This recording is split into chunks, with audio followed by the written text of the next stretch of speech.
We do not. Great, thank you. And next we are quickly moving to the mayor's report, item number 5. And we have 2 proclamations this evening, and so I will read those. The first one is for Administrative Professionals Day, and I will add that for the city offices, we have Julia Duell in Public Safety, Diane Reese in the CBB office, and Cassie Johnson in Administrative Office. So I will read this proclamation. Whereas administrative professionals play an essential role in coordinating the office operation of businesses, government, educational institutions, and other organizations, and whereas the work of administrative professionals today requires advanced knowledge and expertise in communications, computer software, office technology, project management, organization, customer service, and other vital office management responsibilities, and whereas Administrative Professionals Day is observed annually in workplaces around the world to recognize the important contributions of administrative support staff, and whereas Administrative Professional Day celebrates and sheds light on administrative professionals' devoted and valued work. Therefore, I, Clark Schultz, Mayor of the City of Lindsborg, Kansas, do hereby proclaim that April 27, 2022 shall be known as Administrative Professionals Day, saluting all of the amazing administrative professionals who positively contribute to offices within this community, as well as dedicate themselves to the administrative profession. In witness, I here set my hand and affix the seal of Lindsborg, of City of Lindsborg, this 18th day of April 2022. So we thank all of our administrative professionals, and those of you who have worked with professionals over the years at various capacities know that is all true, and they keep things running, so we appreciate that very much. And secondly, I have a proclamation celebrating Arbor Day. Whereas in 1872, J. Sterling Morton proposed to the Nebraska Board of Agriculture that a special day be set aside for the planting of trees, and whereas this holiday called Arbor Day was first observed with the planting of more than 1 million trees in Nebraska, and whereas Arbor Day is now observed throughout the nation and the world, and whereas trees can reduce the erosion of our precious topsoil by wind and water, cut heating and cooling costs, moderate the temperature, clean the air, produce life-giving oxygen, and provide habitat for wildlife, and whereas trees are a renewable resource giving us paper, wood for our homes, fuel for our fires, and countless other wood products, and whereas trees in our city increase property values, enhance the economic vitality of business areas, and beautify our community, and whereas trees, wherever they are planted, are a source of joy and spiritual renewal, now therefore I, Clark Schultz, Mayor of the City of Lindsborg, do hereby proclaim April 29th, 2022 as Arbor Day in the City of Lindsborg, and I urge all of our citizens to celebrate Arbor Day and to support efforts to protect trees and woodlands. And further, I urge all citizens to plant trees to gladden the heart and promote the well-being of this and future generations. Dated this 18th day of April 2022. And for Arbor Day, we have on Wednesday at 2:15 on April 20th, our Parks Department and the Tree Board will be planting a Regal Prince upright oak tree in Riverside Park to celebrate the 150th year of acknowledging Arbor Day. The regional Arbor Day poster winner, Smoky Valley Middle student Molly Deans, will also be recognized at this event. So I hope you can make that at 2:15 on Wednesday. So thank you for that. And third, I wanted to just point out that everybody's had a very busy week, 10 days, 2 weeks. It's been a busy time. And I know that our administrator's been especially busy, but I wanted to point out that yesterday, I think, ended the 141st session of the Messiah Festival of the Arts. Ended with the rendition of Messiah, the longest annual rendition in the United States of America, and that's pretty amazing. And also amazing is that we are well represented by the City Council. Council Member Vanderweg plays in the orchestra, and Council Members Presley and Bruce both sang in the chorus. So we thank you all three and for representing us and for your performance yesterday. It was really, really great. And, so thank you all.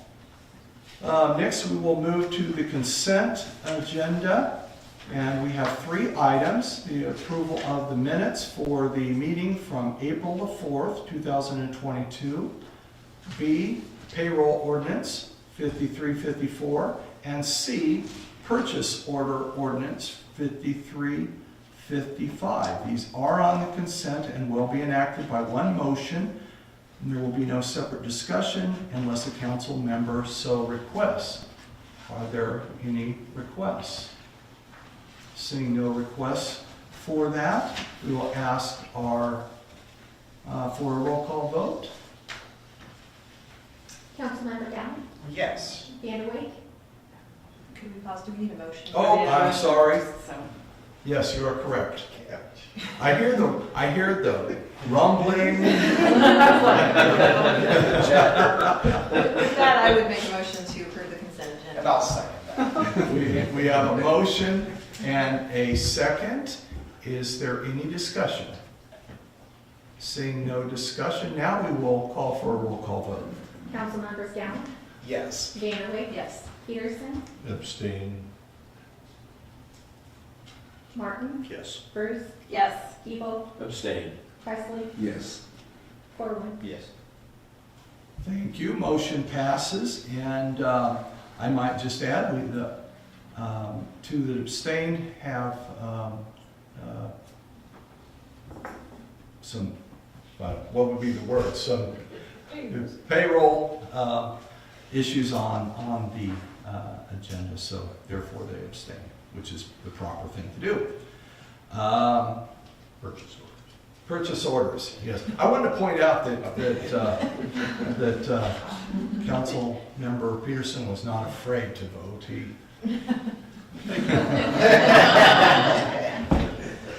Okay, we will now move to the appointments. And before we have the city clerk read the appointments, I just wanted to state that we have a lot of great boards, and better than that, a lot of wonderful people who are willing to serve on our boards and committees. And it was really quite fun trying to contact individuals, and everybody was so nice. And we have what we think is a good group of appointees that will be filling the positions of those who have fallen off of the committee or board that they're representing. So we'll ask the city clerk to please read the committee appointments. For the Library Board, we have Genevieve Bishop and Warren Pett. For the Linsberg Housing Authority, Matt Fonensteel. Recreation Advisory Board, Olivia Peterson and Ryan Conrad. Golf Advisory Board, Kendall Lynn. Planning and Zoning, Becky Anderson. Board of Zoning and Appeals, Terry Nation and Ken Swisher. For Design Review, Scott Achenbach. Sister City, Dean Anderson and Mark Alsine. Tree Board, Gary Shugren. Cemetery Board, Roy Lister. Sunstrom Conference Center, Rhonda Schubert. CVB Advisory Board, Karna Peterson, Melita Forsberg, and Carolyn DeFilippis. Gifts and Bequests, Ron Rolander. Thank you. So, council, do I have a motion to accept? Move to accept the list as written. Is there a second? Second. We have a motion and a second. Is there discussion? Seeing no discussion, I do want once again to just to thank everybody that is on this list and everyone that is serving on any of our boards or committees. And we appreciate it very much and thank them. So all in favor signify by saying aye. Aye. Opposed, no. Ayes appear to have it. Ayes do have it. Thank you, council. And next, we will call on our Chief Davis, for an additional, for a new volunteer fire service member. Good evening, Mayor, council members. Come to you requesting the acceptance of a new member to our volunteer firefighter service for the city of Linsberg. The new member is Caleb Rodriguez. Caleb is a Bethany College student who comes to us from Fort Worth, Texas. He's interested in becoming a full-time firefighter once he completes his educational goals at Bethany College. However, in the meantime, he wants to serve our community as a volunteer firefighter while he completes his undergraduate work. So I'm requesting if we could accept him as part of our volunteer firefighter member. Are there questions for the chief? Seeing no questions, thank you. Thank you. Okay, so that sounds like a wonderful addition. Is there a motion to that effect? So moved. We have a motion. Is there a second? Second. We have a second. Discussion on the motion. Seeing no discussion, all in favor signify by saying aye. Aye. Those opposed, no. Ayes appear to have it. Ayes do have it. Thank you, council. Next, we will move to item number 8, planning and zoning, and we have a rezoning request. And Jordan, there you are, Jordan, our community development director. Welcome, Jordan. Thank you. All right, good evening, Mayor, good evening, council. So on March 22nd, the Planning and Zoning Commission met to discuss a number of items, but one of those items was a rezoning request from the owner of 332 South First Street. I believe you have a map in your packet so you can see exactly where that's located. To give you a little bit of background on this rezone request, so the individual who owns it, the reason this came up, had recently purchased the property and planned to do some renovations to move back in with his wife. They had lived at this house for 20 years in the past and wanted to move back in to retire there and to make it home again. When he applied for a permit, we found out that the zoning classification prohibits him from doing the kinds of renovations that he wants to do, because technically under industrial 2 zoning class, residential use is not allowed, so any significant improvements cannot actually be done. So in order to do that, he applied for a rezone of 332 South First Street. Planning and Zoning Commission met, discussed, and approved it unanimously. So today, approved for recommendation for it to be passed unanimously. And so today I bring forth ordinance number 5356, which is an ordinance amending section 50-7 of the Linsberg Municipal Code relating to the zoning district boundaries. And this ordinance would amend that section to change property which is known as 332 South First Street from industrial 2 classification to R1 single family dwelling district. Are there questions for Jordan? Does this apply only to that lot? Because I can see we've got that triangular shape there that's also in the purple. Yes, so we have an oddly shaped C1. So technically, so what you're seeing on the map, technically zoning classification is actually attached to parcels and not to the space between parcels. So the way that the map looks, it looks like there's that big triangle area with purple, but really the only other property that's classified as I2 in the purple that you see is the property to the north, which is also his property.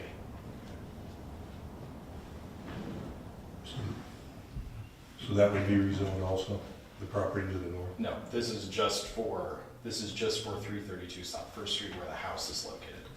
There's nothing currently located on the property to the north. Other questions? Thank you, Jordan.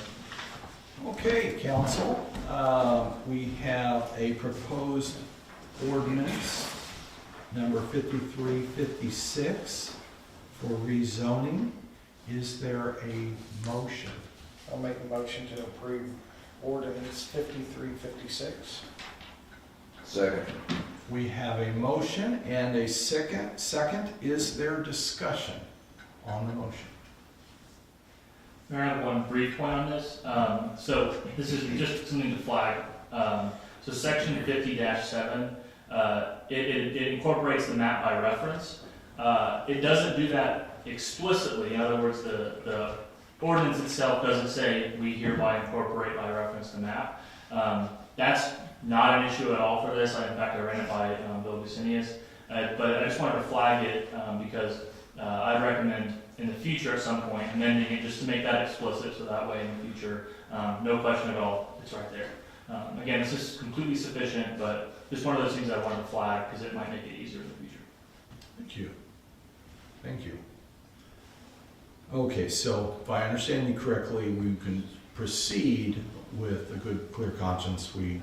That's exactly right.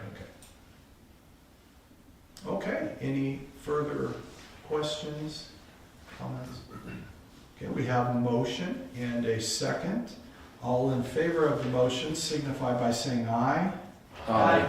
Those opposed, no. Ayes. We'll need a roll call. Oh, I'm sorry, okay. We'll have a roll call vote. Councilmembers Martin, Yes. Bruce, Yes. Hebel, Yes. Presley, Yes. Corwin, Yes. Peterson, Yes. Vanderoy, Yes. Galvin. Yes. Motion passes. Thank you, council.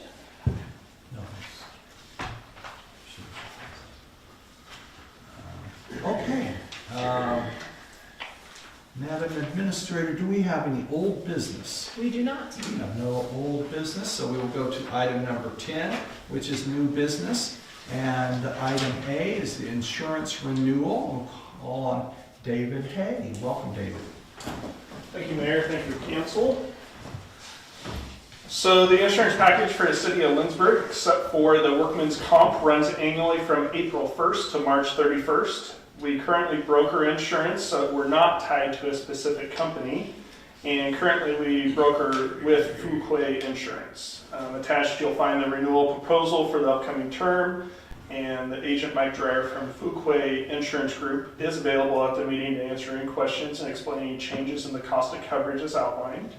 And again, this year, Fuquay was not able to bill us a flat broker fee due to legal reasons. This fee must be included in the premiums and is based upon a percentage of the premiums. This has finally been settled, so the next year's renewal will go back to the flat broker fee, which has been better for us because it spells out better as far as what he's charging versus what EMC, who we're currently with, our current carrier, is charging. So I'll let Mike come up and mention anything else that he feels needs to be mentioned. Welcome, Mike. Thank you. On behalf of the agency, I want to say thank you to everyone on council. It is an honor for us to get to work with the city, and we are happy to continue that relationship. I don't know how in-depth or insurance wonky anyone wants to go with this. We've got all night, so. We can talk all night. The overall increase that you are shown here, property is driving most of it, which on your normal homeowner's policy you're going to see. We are watching a little more closely this year given increased construction costs to make sure our replacement cost values are where they need to be. Overall, a 13% rate increase on the property. We were happier with that than we probably should have been, but that's lower than what we're seeing in the industry. General liability, we had some increased sales, which is a driver for that premium. The golf course specifically had a good year.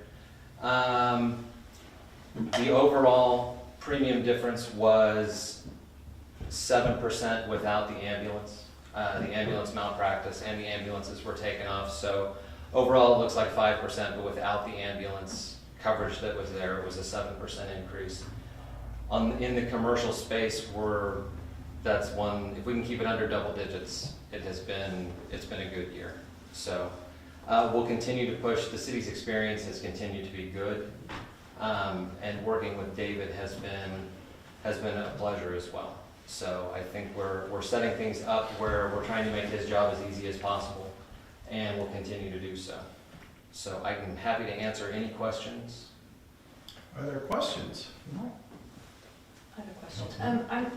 I'm a little bit unclear the way our packet's worded. I don't know if you have that in front of you, but it says again this year we couldn't do the flat fee, so it will be in a percentage, but then it's been settled, so for next year. So is next year, so that's just sort of FYI because it's not, doesn't impact this year. 'Cause Correct. This year is really this year. It got settled. We're not It got settled. we're not approving the renewal for. Correct. Within the issue was with EMC and the Kansas Insurance Department in how EMC wrote specific language, and they decided to butt heads for about 24 months on it. We received notification last week that it had been resolved, which is after the April 1st renewal date. So 23, we will be able to come back with the fee arrangement that we had set up originally. Thank you. And I was curious about the legal stuff too, so thanks for answering that. Thank you. Further questions? Okay. Thank you, Mike. Thank you again for the opportunity. Thank you, David. Thank you. Okay, council. Well, and also, I think this is probably an appropriate time. I know David has been working on a complete inventory, if I am not mistaken, and completed it. And thank you so much for that. That's a very good thing to have done, and it's a big job, and we appreciate your efforts. Okay, do we have a motion? Motion to approve. We have a motion, is there a second? Second. Motion is second. Discussion? Seeing no discussion, we'll have the city clerk do a roll call vote, please. Councilmember Peterson, Yes. Vanderway, Yes. Gallant, Yes. Corwin, Yes. Presley, Yes. Evil, Yes. Bruce, Yes. Martin. Yes. Thank you, motion passes. Thank you, council. And we will go to item B, in Code 10 software upgrade, and again, call on David Hay, our finance manager. Good evening again. All right, so back in 2006, we started with a software called Encode 9. It's an enterprise resource planning software that we use for billing, court, general ledger, accounts payable, cash receiving, payroll. Currently, we're at about $28,408 per year for this software. As we started looking into the timekeeping piece, budgeted for 2022, we decided that it was best to determine what ERP software we were going to go with. So we looked at 4 different options, and it was agreed that Encode 10 would be the most seamless transition for staff and the best option for module availability. We contacted several other municipalities for feedback that use the various software packages that we were evaluating, and Encode 10 was determined to be, again, the best solution based off their feedback. If approved, 4 new modules would also be added to Encode 10 to streamline efficiencies for staff and allow them to complete other tasks. During our most recent audit, it was also recommended by auditors to upgrade to Encode 10. Doing so would have allowed them to access documents ahead of time and reduce the time needed on site. So below I just listed a few critical points. Some of the downsides of Encode 9, not interfacing well with Excel.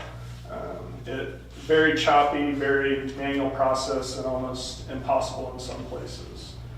It will not be supported once there's not a demand anymore. So once the demand diminishes, Encode 9 will go away.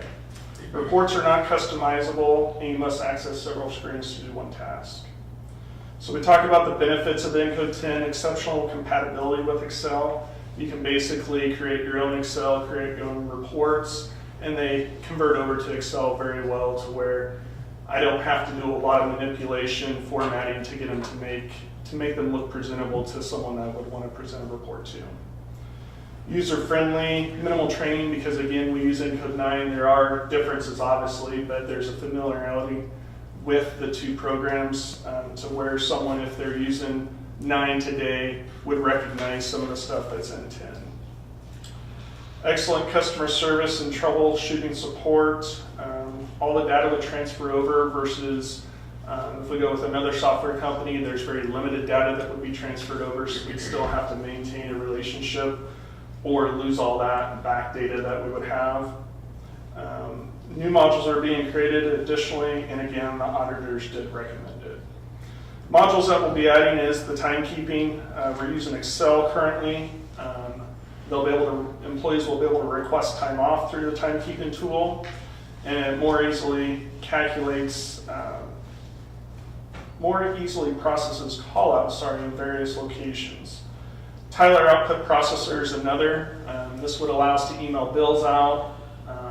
It would allow us to do payroll, like pay stubs, receipts. So when someone calls in with a credit card payment right now, we can't provide them with a receipt because we'd have to go to the copier, scan it, send it to them. This allows us just with a click of a mouse, and then also late notices. Tyler Content Manager, that gives us the ability to save documents directly to the customer's profile. So if, let's say they're signing up for utilities, their utility application could be saved there. Same thing with payables, it allows me to upload the invoices, and so if someone needs invoices for a particular customer, instead of going to a paper file or a file folder on the hard drive, I can easily pull up and search through, however we want through those documents. And then the employee self-service portal would just allow us to have the easeability for employees to be able to access their pay stubs instead of on a weekly or bi-weekly basis when we do payroll, we print those, stuff them in envelopes, and put them in for everyone to pull. They can also update their contact info, and then forms can be uploaded as needed. So we're going through W-4s right now. People are doing their taxes, finding out that they don't have enough. So again, we can have our W-4 form out there and easily be accessible. You can see the cost comparison. I did those for what the annual cost would be and also a one-time cost. And again, those one-time costs are going to include the actual software license, because we are going to house it on our servers, so we're required to purchase a license, and it is only one license for each module. It includes the training and then the implementation. There were, again, those 4 programs, and so it shows you the different costs associated with each of those. And then I went out and said the cost over the 5 years if there was no increase. All these programs have an increase, and they're anywhere between 3 to 5% usually is what the increase is annually.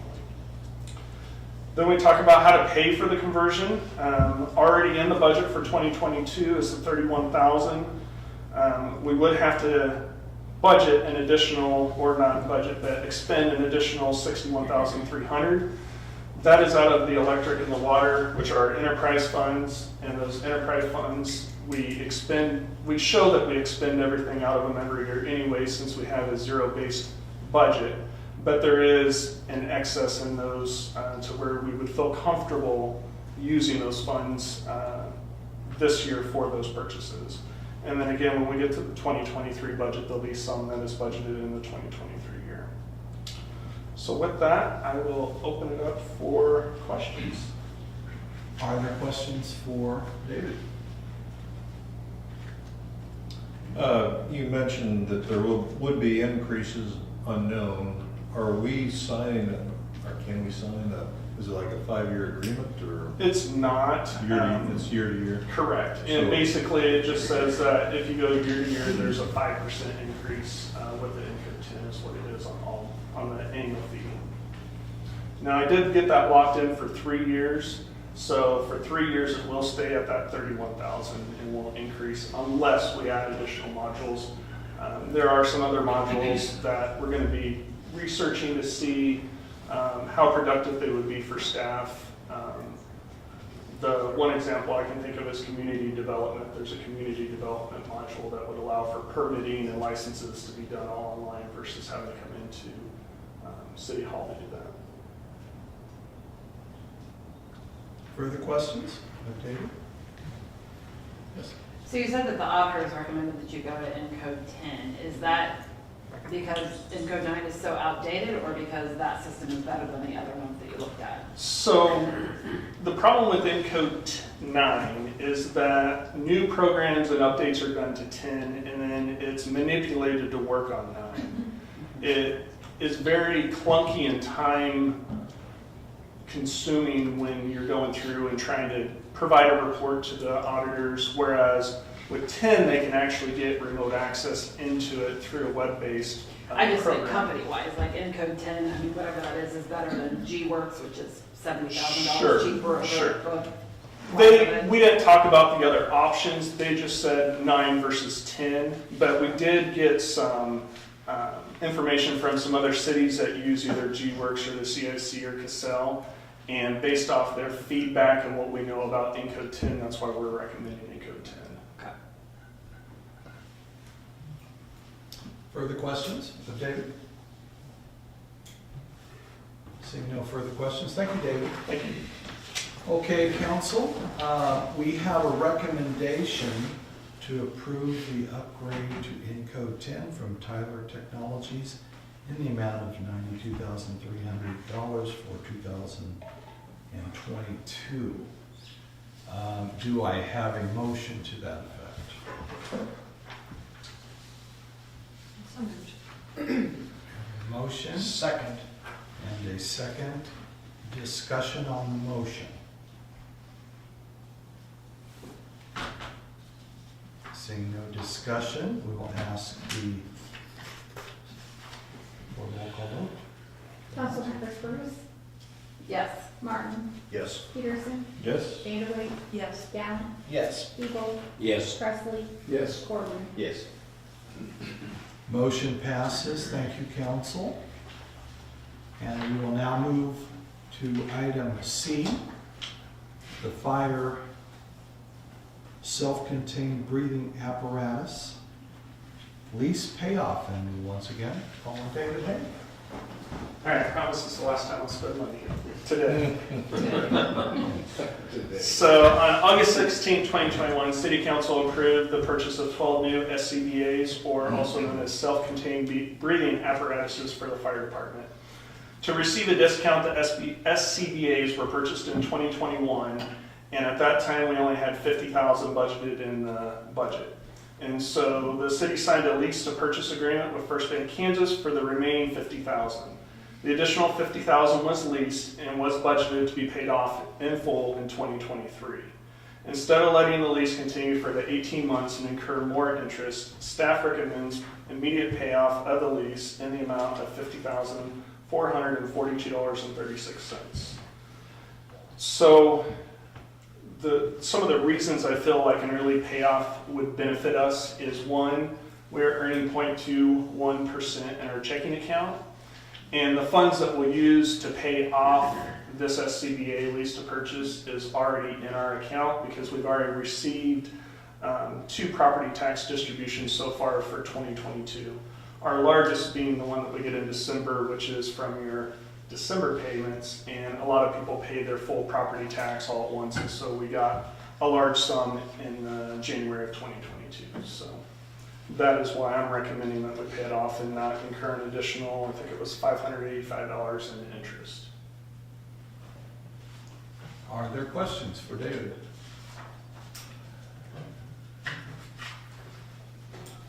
Seeing no questions, thank you, David. Thank you.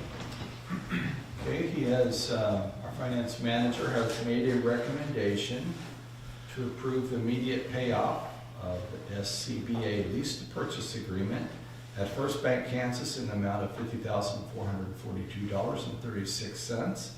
Is there a motion? So moved. Is there a second? Second. We have a motion and a second. Discussion on the motion. To point out, of course, that we've already purchased these items. This is paying off the lease early and saving at least some money. We want David to come back next meeting and find something big, though. I'll work on it.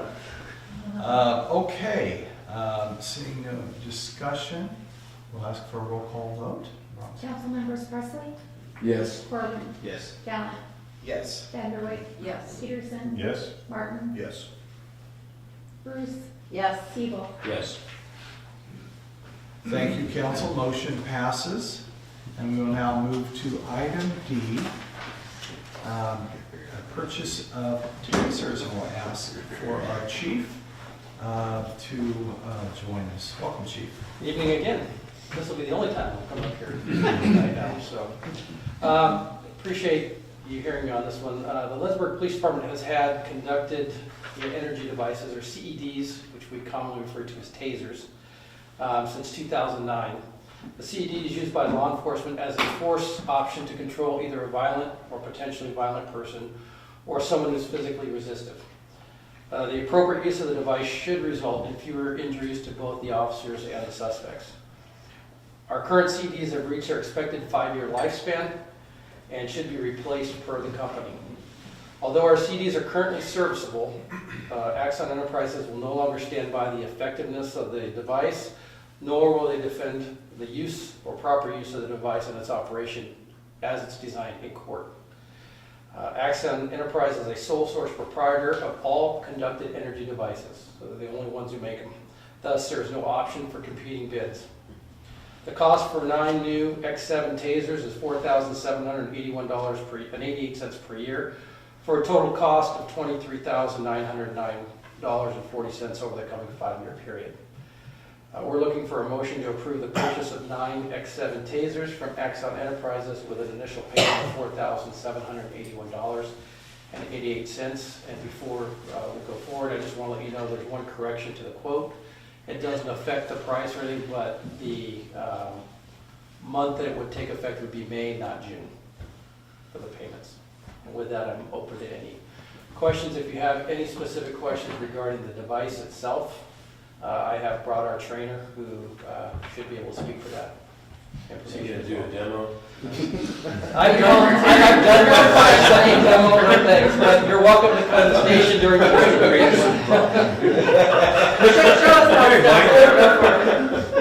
We have training cartridges. Thank you, chief. Are there questions of Chief Davis? On there, I saw like a bundle that has, cartridges and stuff like that in it. Do you get that bundle every year? The bid that we got will cover all the cartridges and the training for the first year. After that, as we use cartridges, we'll have to replace them. Okay. Further questions of the chief? I guess I do. So basically, 9 new tasers, $4,781 per year for 5 years, and they have a 5-year lifespan. So basically, you're kind of paying $5,000 every year to use tasers. To have them, so they're deployable, correct. Good deal when you're the sole source supplier in the Exactly. world, right? Let's make them last 5 years, and that's Those are my thoughts exactly. Okay, further questions? Seeing no further questions, thank you, chief. Thank you. Appreciate you being here this evening. The recommendation is to approve the purchase of 9 X7 tasers from Axon Enterprises with an initial payment of $4,781.88. Is there a motion? Motion to approve. There's a motion. Is there a second? Second. We have a motion and a second. Discussion on the motion. Seeing no discussion, we will have a roll call vote, please. Councilmember Corwin, Yes. Presley, Yes. Siebel, Yes. Bruce, Yes. Martin, Yes. Peterson, Yes? Vanderway, yes. Gallant. Yes. Thank you, council. Motion passes.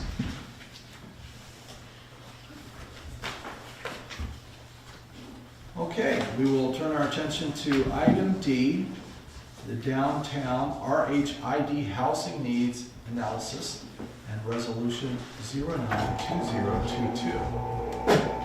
And call on Jordan.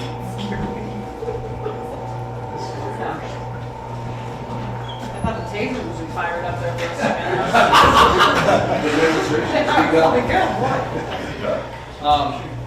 And council, I wanted to point something out. First of all, Jordan has done a great job of, first of all, realizing that this program exists. Secondly, he has analyzed it. Third, he has gone out and done a study in our city related to that. And as you are well aware, he gave a presentation at a study session. We are now going to have continued discussion. We will not be voting on a resolution tonight. This is merely a continuation of the discussion. The thought being that this is a program that is new, that has major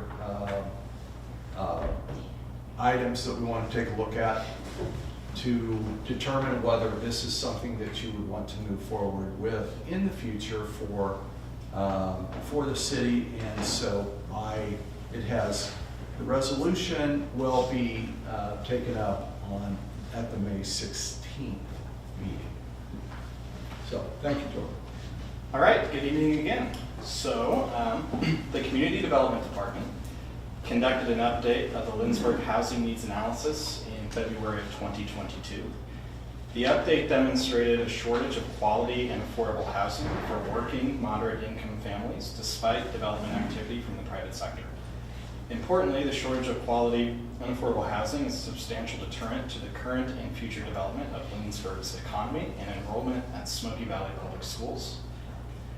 To encourage the renovation and construction of quality and affordable housing, the Community Development Department is recommending the establishment of a Rural Housing Incentive District, or RHID, in the C2 Retail Business District, which is also downtown.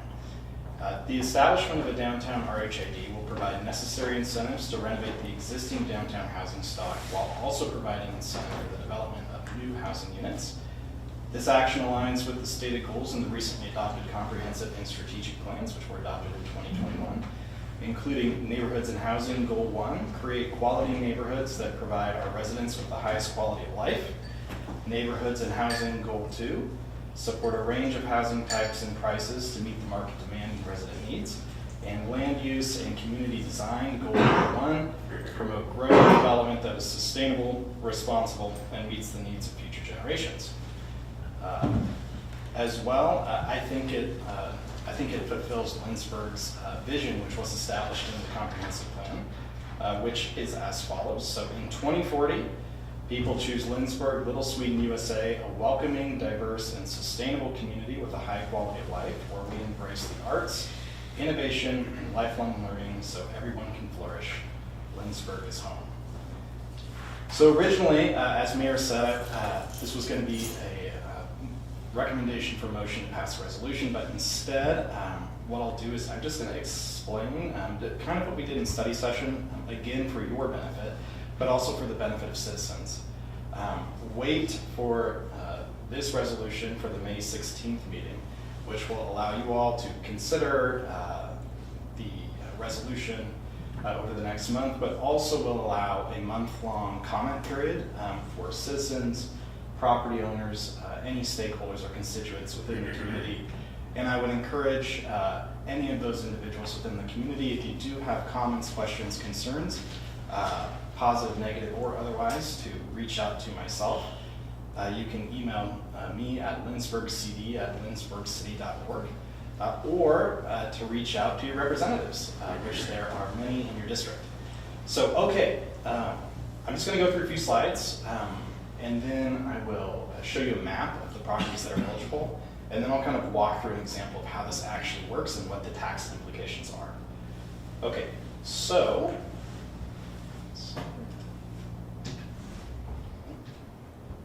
what is downtown RHID?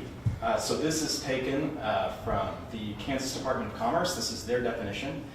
RHID is a program designed to aid cities, counties, and developers in building housing within rural communities by assisting in the financing of eligible improvements. RHID captures the incremental increase in real property taxes created by a housing development project for up to 25 years. So breaking those sentences down a little bit, going up to the middle, it assists with housing within rural communities by assisting in the financing of eligible improvements. So what are some of the eligible improvements? So in downtown RHID, what we're talking about specifically is second-story housing. So you can think of the apartments that already exist downtown, but it could also be additions to current buildings that are single-story.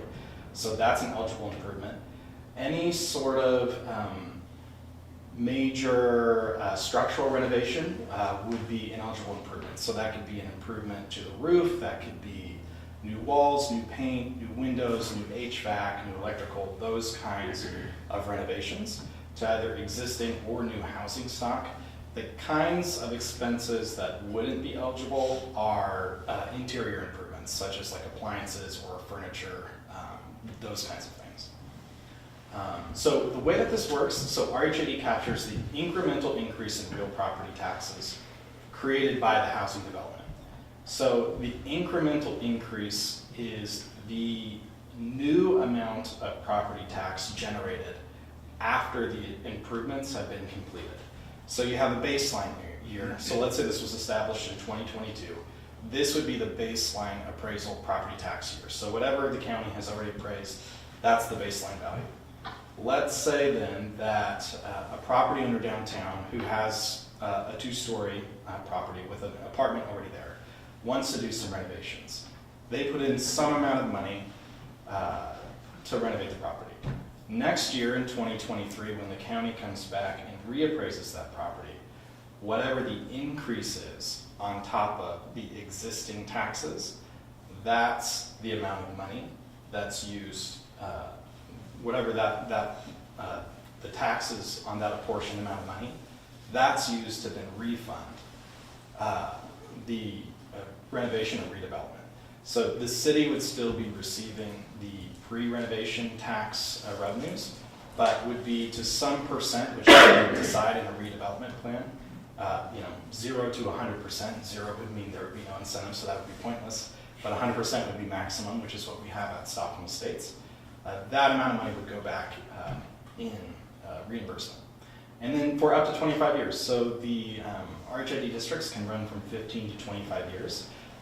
Up to is really important. So if a property owner does a certain amount of renovation, say $20,000, and they're paid off before 15 or 25 years, that's when it stops. They don't continue to get money from the tax increment.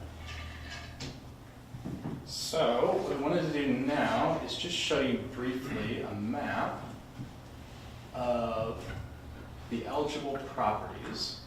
So this, in the red outline, that is the C2 Downtown Retail Business District. These are all the parcels within the property. There are 79 parcels here, of which 64 would potentially qualify, would actually qualify for downtown RHID reimbursements, but in actuality, there are some that probably wouldn't. So for example, you can see here that the drum site technically qualifies. Well, actually, its second-story units are being used as a hotel, so unless it completely converted its business model, it probably wouldn't qualify, but technically it could.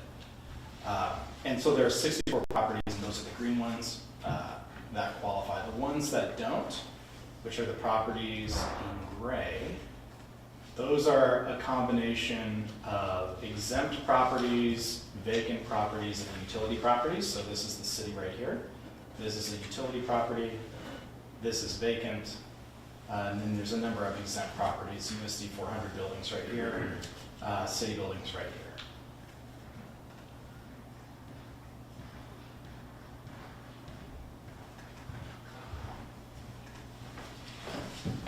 Okay, so in this case, I'm going to kind of explain really quickly how it would work, just using a really quick Excel sheet, and I'm really hoping I did the math right. I'm pretty sure I did. So, okay, just going to take an example here. Let's say there is a property downtown, commercial structure, that's appraised at $80,000. I'm not pulling that out of thin air. There is one downtown with an apartment unit above it. that's appraised at $80,000, so that's why I'm using that number. Based on the appraised value and the mill levy, the property taxes paid, let's see here, the property tax paid after, excuse me, this would be the assessed property tax, excuse me, that's what that is. And then the actual property tax paid to the city after you calculate in the assessed value is $437 that year. Okay, so let's say they have the $80,000 property and they put in $20,000 worth of renovations, which increases the post-renovation appraised value, we're down here at line 8, to $100,000. So their renovations exactly improve the appraised value $20,000. That would be a really, really perfect assessment. It could be more, it could be less, but this is kind of a perfect example here.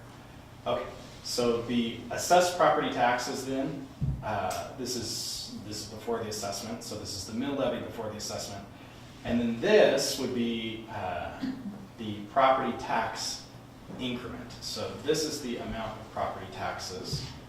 Let's see here. That's the new property tax, and then what we're going to do is some fun new math and subtract out, oops, that's not what I wanted. Do this. Subtract out property tax revenue, and that is the property tax increment. So that would be, they would still pay the original value, the $437 in the next year, but then this would be the additional property tax that they would receive back. So assuming that there is a 100% of the increment is used as the incentive. Oh, and by the way, the reason why this is so much higher, maybe this will make sense. So the city received $437 in the first year, in the 2022 year, but with RHID, the tax increment is also being calculated with the state, USD, and county dollars. So that's actually one reason why we speak with the state and USD 400 and the county, is because they're agreeing to give up their portion of the taxes as well. So that's why that jumps up so high. Thank you, because that was not. I know, I was like, something's wrong. Yeah, that's why that jumps up. Right. I realized that right after I said that. I was like, oh, we got some cyanide lips here. That's not making sense. Okay. On that subject, and but we just use the city's portion of the property tax to subtract, or to, in the equation of the incremental tax difference. Yes. We don't use the combined tax amount. In other words, the 962, or the 437 does not include this county and the school district. Yeah, that's accurate. Okay, so the math is slightly off here. So whatever is the, okay, let's see here. So let's go ahead and copy this over. Good catch. Let's see, we're going to go ahead and copy this.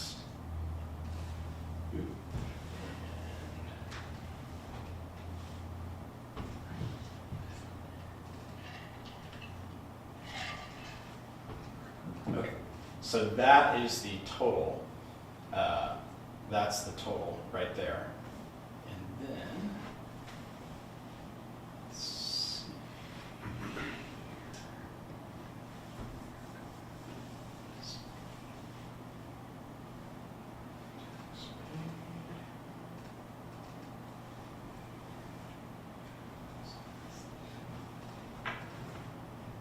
Okay, there we go.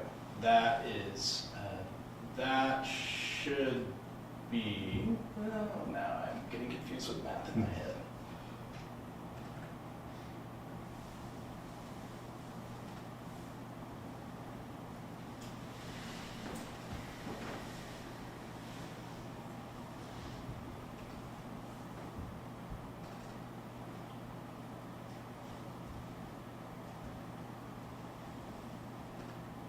I apologize because you threw me off a little bit. Sorry. Excuse me, Councilman Peterson.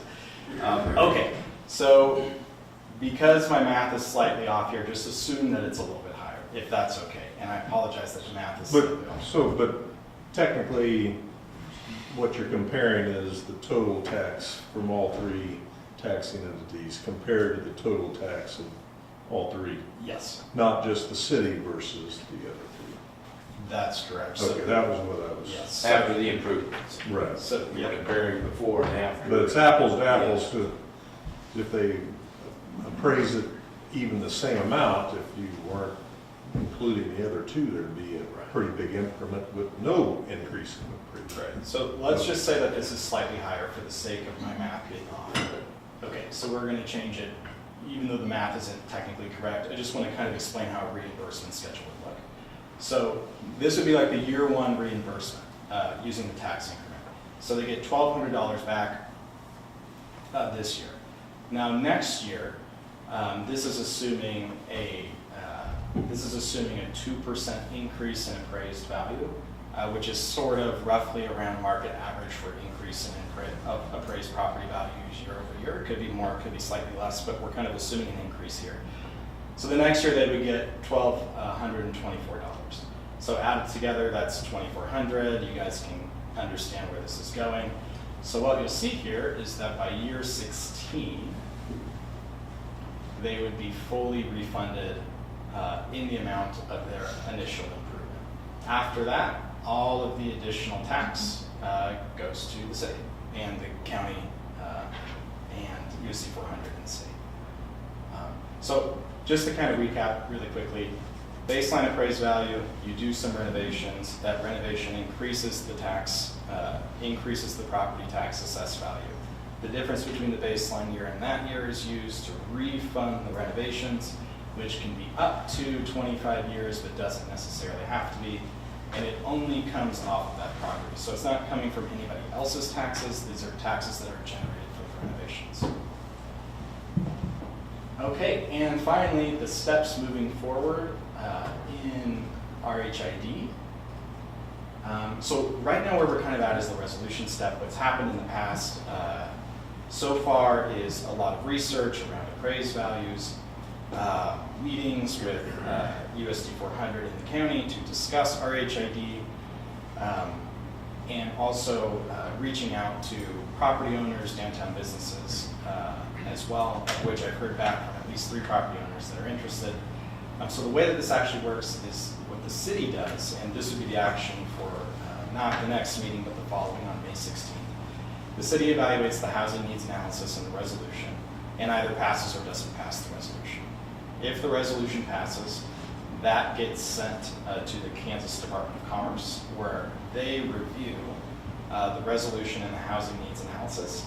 If they agree with the resolution and the statements in that housing needs analysis, then they approve the city to go ahead and set up a rural housing incentive district downtown. That then comes back to the city, at which point we would hold a public meeting to listen to any comments, concerns, etc., to be able to move forward. At that point, the city would put together what's called a redevelopment plan, and that's where the city can essentially determine all the terms of an RHID. So it could be 15 years, it could be 25 years, it could be 50% reimbursement from the tax increment, it could be 100, it could be anything in between. You could also put contingencies on there that relate to the policy initiatives of the city, either in the comprehensive plan or the strategic plan. Whatever it is that you like, you put together that scaffolding for the redevelopment plan, at which point you pass that by resolution and ordinance, and then there's a 30-day period for the county and USD 400 to make comment.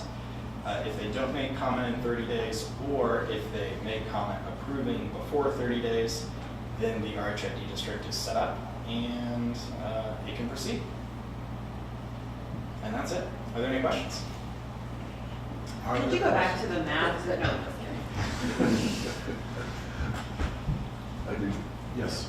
I didn't see anything in here saying this explicitly, but I'm assuming that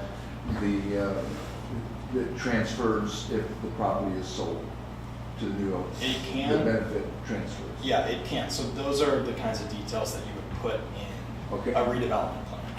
So that's really on us, not so much in Yes. terms of what's built into. Yeah, so really importantly, I've spoken with the individuals at KDC who manage this program, and I asked them, are there any standard templates for how this is administered? Is there a way that you would recommend doing this? And they said that actually they don't make recommendations because this is supposed to be a locally driven program.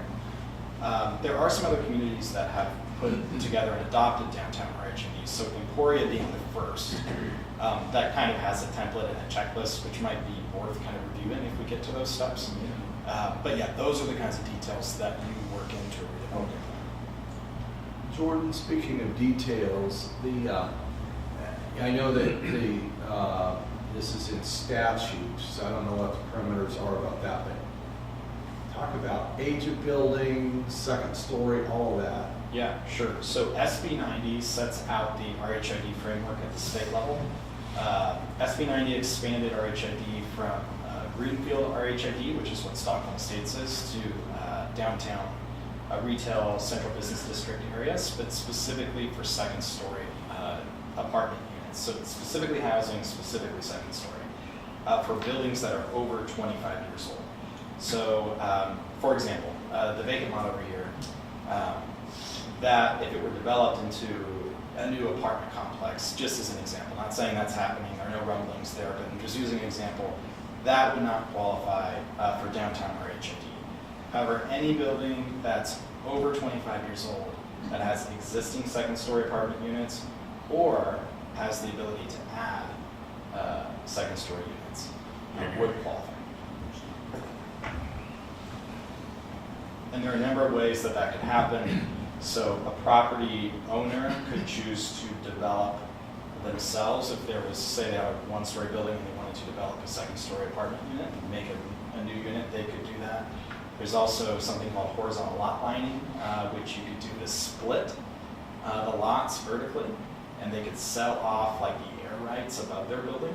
And then also you could do a condo agreement, which would essentially sell the interior walls of an apartment. A couple of questions. The goal of this is to increase housing opportunities in Lindsborg, right? Correct, yes. So, do we have any idea how many units there are currently in this district? And then, I guess I would compare that to what would the potential be of adding more units? Could we double it, triple it? Is it just going to be the same? And I guess the concern I have is if it's just going to be the units that are already there, that they're already modeled, how is that going to increase the number of housing units that we have? Does that make sense? Yeah, so great questions. So in terms of split, these are going to be approximate. I actually went around and counted all of them the other day, but then I realized it didn't include exempt properties, so the numbers aren't quite there. There are 64 total properties that would potentially qualify. Of those, roughly 2/3 are units, second-story units. 1/3 is roughly second-story units, and 2/3 are undeveloped. So in terms of that 1/3 stock that's there, not all of them are actually habitable. So there are a number of units downtown, or potential second-story, what I would call renovations, that currently have nobody living in them because they don't have the proper infrastructure, they don't have plumbing, HVAC, the right electrical, they're not clean, they're kind of deteriorated and broken down, unoccupied potential living units. That would be in that kind of 1/3 category. There are a number of those. So to address your question, if we just renovate the housing that we have, will we increase the opportunity? The answer is definitely yes. We will definitely increase the opportunity just by renovating the building. The other, I think, important component of this is not just an increase in housing, but an increase in the quality of housing that we provide to residents. So from what I've heard from anecdotes around town from people who live downtown, is that, and who develop downtown, is that the quality of the housing stock downtown, depending on where you're at, is not necessarily up to par. And so this would provide incentive to provide better living spaces, safer, healthier living spaces for people who actually live Then, maybe I just keep asking. Okay, and then I think this is probably a question for the state legislature more than you, but I guess I'm curious of why we're limiting this to the downtown district, because that map showed like the entire 100 block of North Main, let's say. Yeah. And those are essentially, all except for one story, are all residential units. So if there's a large house on the north end of the 200 block, excuse me, of North Main, if there's a large house there and they want to finish out an apartment, they can take advantage of this, but a large house across the street cannot take advantage of this. Yeah. So I'm lost as to why. So I'm not sure I can fully answer that, but I can give you some history into how this came about. So the real lobbying group who really pushed this at the state level and is kind of credited by KDC for the reason why it got passed are the folks at Main Street Emporia. So those people, that's a separate entity that specifically deals with the downtown in Emporia, and I think because this is a little bit of speculation here, but I think because their focus is entirely on the downtown, that's how that scope was chosen.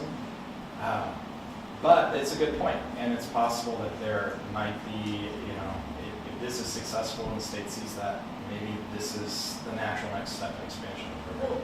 Well, and the only reason that whole 100 block that you refer to is included is because. I missed. Yeah, you're right, 200 block. Yeah, the only reason that whole block is included is because it's how it's currently zoned. Isn't that correct? That's correct. So that whole block's already currently zoned like that. And to be clear, those 200, that 200 block of North Main, those houses there wouldn't qualify unless, because they're currently occupied mostly, and I think traditionally they might have been businesses running out of those houses.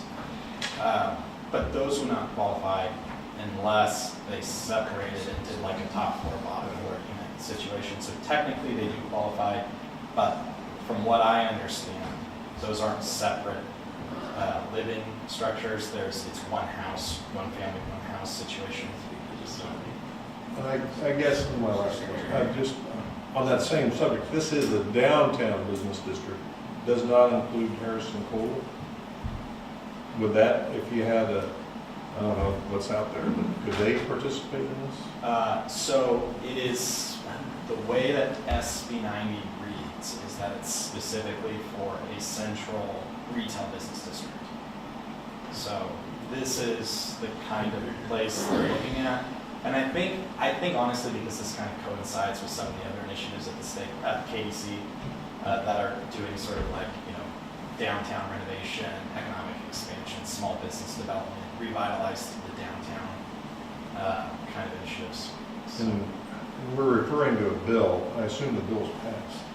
And it's law now. It's it not is, just yeah, a- last summer. Okay. Yeah.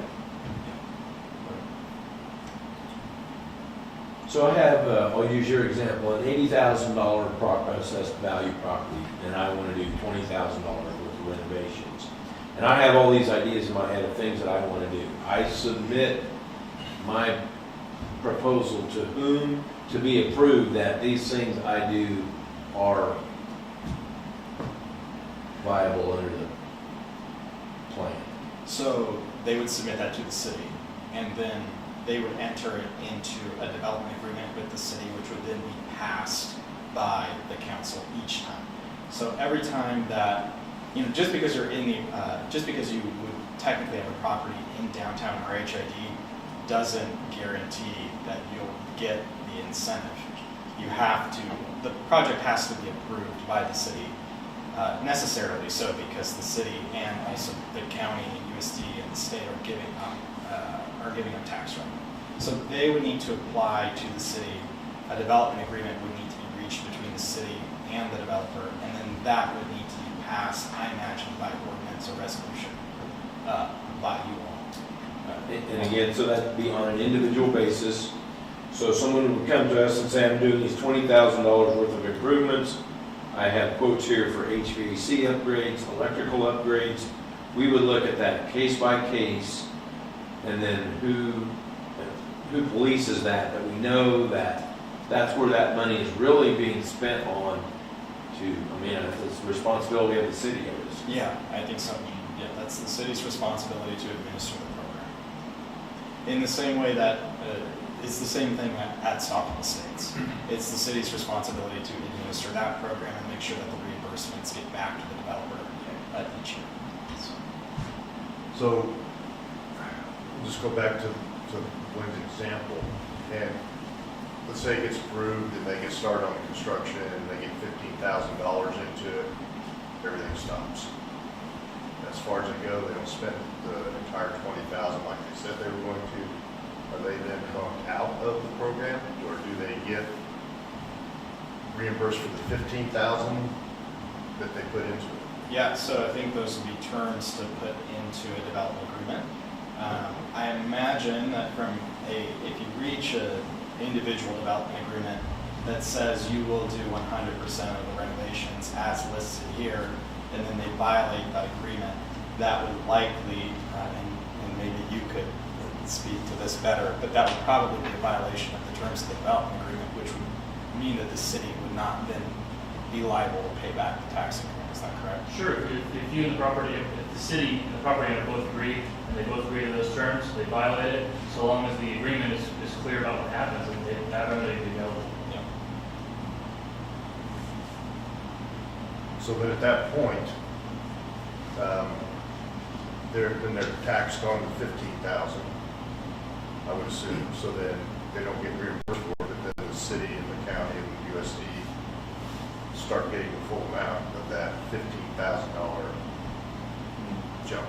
So, there wouldn't necessarily be, as far as the agreement portion of it goes, any default terms. You could write in how you wanted that.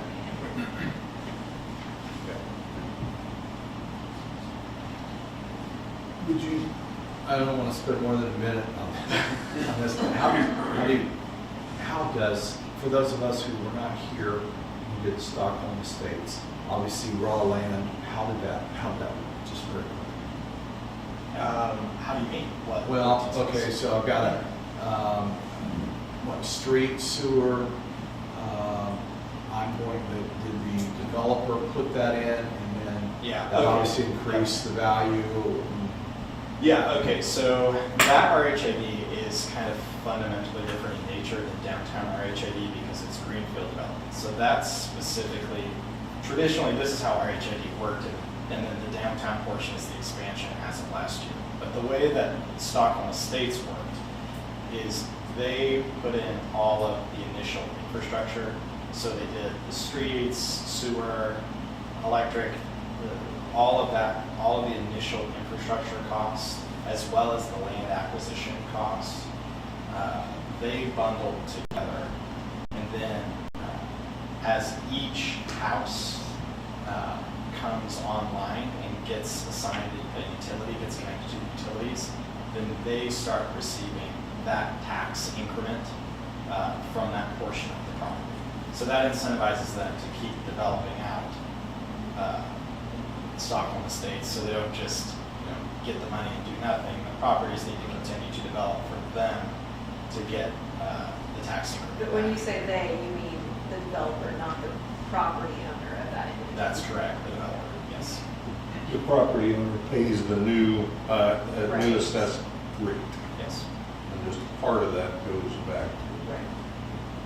Where here, the property owner is gonna pay a higher rate, and he's gonna get or he or she will get it refunded back in the form of tax credit or. Yeah, so it depends how the city wants to administer it, but traditionally, from when I've spoken to the state, the way it's administered is that they still pay the higher rate, and then the city issues a refund to the property owners. We briefly touched on this when we did it in the study session, but what concerns me is that I don't see this really helping generate affordable middle-income housing, which is a primary target for our plan. Has anything changed on that? So I think this is actually a really important conversation to have in a redevelopment plan agreement. And so this is where I talked about you have the ability to determine the number of years that a reimbursement, up to 25 years, 15 to 25 years. The city has the ability to determine what percentage of the tax increment is included in that reimbursement, but also the city has the ability to determine essentially all other terms. And so what that means is if the policy goal, and this is a total policy decision, I'm not kind of weighing in here, but if the goal is moderate income affordable or affordable housing, those are kind of different things. Those terms are different, but working family, median family income, 55,000 plus or minus 10,000 can afford this house. Then if the city is willing, and the county and USC and state are willing to give up tax revenue to incentivize this development, then that's where in the development terms there can be the strings attached. And that's where you can say, is this forwarding our policy goals and initiatives? Is this really facilitating the kinds of housing we want in the community, but also the kinds of housing we need to develop our economy and to increase enrollment in USD 400? Those are the kinds of things that would go into the approval process. When you reach those development terms, and if they don't, that's where you can say no. Just because you have a property and you want to do redevelopment in the district doesn't necessarily mean you qualify for the incentive. Similar, along those same lines, have you done any brainstorming about what you might put in there? Sure. There's a lot of different. I'm sorry, I tried to cut off. No, go ahead. Yeah. There are a number of different potential proposals you could put in depending on what you're looking for. And I think it's also important to think about how exactly a certain kind of development facilitates the housing need in the community. So I'll say, for example, let's say you want to guarantee that a renovation generates an affordable unit downtown, or one that a moderate family, median family can afford. Well, we know that from the federal level, HUD says that if you spend anything more than 30% of your after-tax income on housing, which includes if it's rent or mortgage, but also utilities, if you spend more than 30% of your after-tax income as a family, then you're technically cost burdened. Anything more than 50% is severely cost burdened. So if you take that 30%, you say that's the line, like anything over 30%, that's not really serving median family income in this community. You could say, guarantee that your rents are pegged to the median family income of 30% based on statistics from whatever it is, the census, for example, or the community survey. And you could say something like that. Now, you could also say, let's say you have a market rate apartment that's within the range that somebody who currently lives in a single-family residence could potentially afford. Let's say they are an active retiree, later on in their career, they can afford a higher sort of market rate apartment unit in Linsberg that's above that 30% rate for median family income. Well, that might actually serve the housing need too, because if they moved out of their single-family residence into an apartment, that might free up an affordable or moderate or unit, a new house for a young family who might populate the school or working town or something, who makes a median income. So there are kind of multiple ways to look at this, and that's kind of why there's not like a one-size-fits-all here, but I think those are the kinds of considerations that you all will need to make in a development with a property owner as these get proposed. I will say this, there are a lot of macroeconomic forces that determine the price of housing that have nothing to do with what we can control here. So, everybody knows the cost of materials due to supply chain issues is through the roof. That's one reason why new housing is super expensive. The cost of labor is extra high. And then there's also the X factor, which is the cost of perceived value. Some communities take off because new industry comes to town and it's a boom town and suddenly their appraised value goes up 100% in 2 years. Those are things that communities can't necessarily control, but that you're always trying to mitigate against. So that's maybe kind of unfortunate, but also I think important just to understand, which is that affordability in housing is a really complex adaptive issue, meaning that multiple parts that change frequently. And so this is a moving target, but this is another tool that we can use to help assess and control the moving target, I suppose. So if we agreed on a certain framework at the initial implementation, is that changeable? So like, what if we went in initially with a certain amount of flexibility and all we got in the first 2 years were existing property owners upgrading their space for their own benefit? Can you modify your rules along the way, or once you enact them, do you have to stick with whatever project, I can't remember what term you called it, but whatever rules of engagement you established at the beginning, are those what you have to have throughout the? Yeah, so I think you would be able to do that in this case because there are multiple property owners within an RHID district. And I think this is different from the past where you have one developer developing a parcel. This is kind of a different scenario, and my sense is what the Kansas Department of Commerce would say is yes.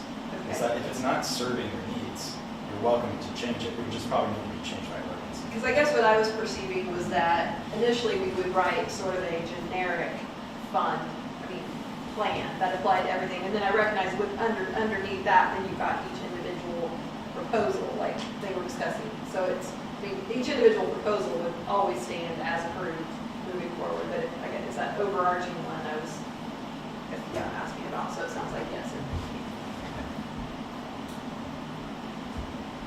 Further questions?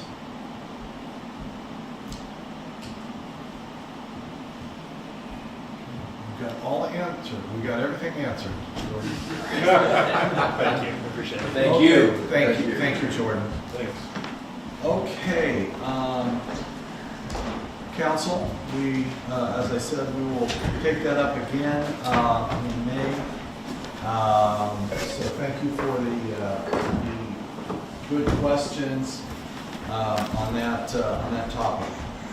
And we will now move to item 11.